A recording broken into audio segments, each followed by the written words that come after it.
আপনারা কে, আর এর আগে তো কখনই দেখিনি, এখানে কি চাই? সঙ্গী দুজন বলল, আমরা হলাম খাজা মঈনুদ্দিন চিশতির মুরিদ, আমরা এখানে অজু করার জন্য এক লোটা পানি নিতে এসেছি। এটা শুনে সেখানে থাকা সমস্ত সেনাবাহিনী উচ্চস্বরে হাসতে লাগলো আর বলল, আপনারা কি রাজা পৃথ্বীরাজের নাম শোনেননি? তার হুকুম অমান্য করলে কঠিন শাস্তির ব্যবস্থা হবে। এই সাগরে অন্য কারোর পানি নেওয়া তো দূরের কথা, পানিতে হাত দেওয়াও নিষেধ, কারণ এই পানি তাহলে অপবিত্র হয়ে যাবে। এই কথা বলে তাদেরকে তাড়িয়ে দিলেন। দুইজন সঙ্গী ব্যথাভরা মন নিয়ে খাজা মঈনুদ্দিন চিশতির নিকটে ফিরে আসলেন। তখন খাজা মঈনুদ্দিন চিশতি বললেন, তোমাদের কি হয়েছে? তোমরা কি পানির সন্ধান পাওনি? এবার ওই দুজন বলল, হুজুর, পানি তো পেয়েছি, কিন্তু আমাদের দেয়নি, তাড়িয়ে দিয়েছে, আর বলেছে রাজা পৃথ্বীরাজ এই পানি নেওয়ার জন্য কারো অনুমতি দেয় না, তার হুকুম অমান্য করলে কঠিন শাস্তি দিতে বাধ্য হবে। তাদের সব কথা শুনে খাজা মঈনুদ্দিন চিশতি আল্লাহর দরবারে দোয়া করার পর তাদেরকে বললেন,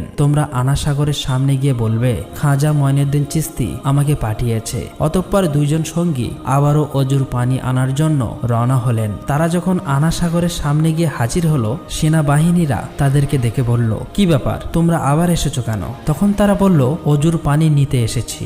সেনাবাহিনী বলল, বলেছি না পানি দেওয়া